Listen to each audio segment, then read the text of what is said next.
Hi guys, I'm Lisa and welcome to Lisa's Study Guides. Today we're going to be doing another close analysis. So the first time I did a close analysis, it was for the Year 12 text, Like a House on Fire. But I wanted to do a close analysis on Macbeth, which is a text that's typically done by students who are in Year 11 and younger. And so the reason why this is important to me is because I think the sooner you start to understand what a close analysis is, the more you'll be able to dig into your text and find that extra bit of oomph that you can add to your essay that's going to help you stand out, help you say something different and new, offer you a new, unique interpretation into the text. So that's all of what close analyses do. And close analysis was something that I learned from my time when I studied literature, and I applied it to my English, and I found that by applying it to their English, one, I was able to do something that a lot of other students couldn't, and so that helped me a lot, like significantly in promoting my marks. But also secondly, it helped me actually appreciate the text on a new level that I wasn't able to before. So I find that if you're just reading Shakespeare for Shakespeare as it is, it can be quite draining because, I mean, let's face it, none of us really understand the way that it's written, right? Because it's Old English and we don't talk like that anymore. So it's really hard to understand. But as you dig deeper in the text, I don't know if you guys have found this yourself, but I find that as I start understanding themes and ideas and the characters and why they're there the way that they are, it actually gets more and more interesting. And I find to compound that, if you do a close analysis, it makes it even more so insightful and interesting. So let's just get started and I'll show you guys what this is all about. So the first passage we're going to look at is one from Act 1, Scene 3. This is Macbeth's famous soliloquy, where it starts with "True truths are told" and ends with "but what is not." So rather than me reading through this whole thing, I'm just going to leave this on the screen for a few seconds. Please pause if you need to read through it yourself, and then press play again when you're ready to hear the analysis.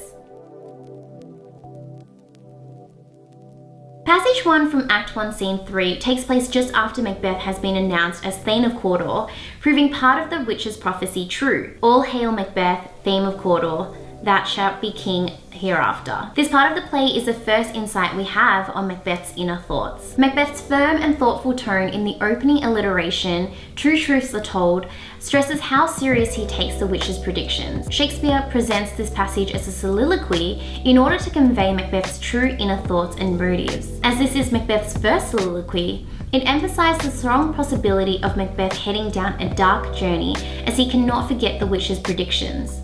"It cannot be ill, cannot be good.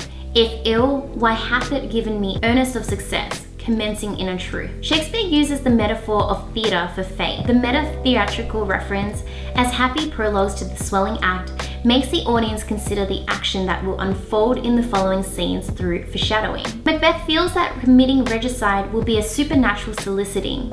The word supernatural demonstrates that Macbeth acknowledges that such an act is against the use of nature. It suggests that if Macbeth kills Duncan, he will forever be trapped in the supernatural world for his dishonorable action. The alliteration of supernatural soliciting sounds incredibly seductive and therefore highlights Macbeth's lust and thirst for the crown. There is a physiological response to his unnerving thoughts, as the horrid image doth unfix my hair, and my seated heart knock at my ribs, emphasizing the horror Macbeth has within himself at his thoughts. The personification, "my seated heart knock at my ribs," once again depicts the increasing fear that Macbeth experiences, as his heart is not seated with its connotations of calmness and steadiness, but knocking, which is associated with alarming fear. As Macbeth struggles with his conscience and fears, "my thought, whose murder yet is but fantastical, shakes so my single state of man." He is uncertain whether or not he should take the prophecy into his own hands and murder Duncan, or let time decide his fate. Time and honor runs through the ruffer's day. The consonants S, shakes so my single state of man, gives readers an auditory sense of the shaking that is so evident in Macbeth. The alliteration, smothered in surmise, demonstrates how Macbeth's vivid imagination causes him to struggle with fear and hesitate undergoing the action that is foreseen by him as a horrid image. These mental images are of significance throughout the play, as it is evident that Macbeth's conscience results in him seeing a dagger and also Banquo's ghost. The antithesis, and nothing is but what is not, is deliberately broken up into 2 lines to demonstrate the ambiguity of Macbeth's thoughts and the confusion which evidently contributes to his overall fear. Macbeth's actions become overpowered by his imagination until nothing is but what is not, or imagination carries more weight than action. The partial alliteration of smothered in surmise and the antithesis of nothing is but what is not makes this notion seem again particularly seductive to the audience. The word smothered, with its connotations of oppression, further amplifies the notion and even suggests that Macbeth's imagination takes the place of his will. So that's just a quick analysis on this particular passage. Obviously, there's way more that you could do with it, but now I'm handing it over to you and for you to have a look into it and see if there are other particular things you could take away from this passage.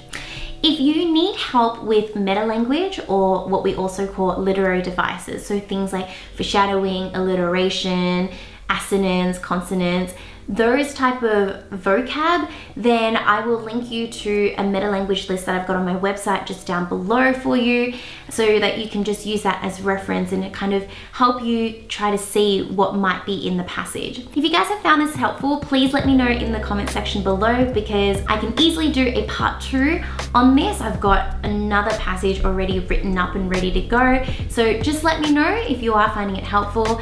And if you did find it helpful, then you might also find my mailing list really helpful as well. So that's down in the description box just down below, where you can click onto my mailing list and sign up. It's completely free for you to sign up, and every single Monday I send out emails that I think are going to be beneficial for your studies. So whether it's keeping you updated with blog posts that have come out, YouTube videos that have come out on my channel, or study guides, tutoring information, any of that, I will always have your best interests at heart and keep you updated with the latest information that I believe will be valuable to your studies. So check that in the description box below. And other than that, I look forward to seeing you guys next week. Bye!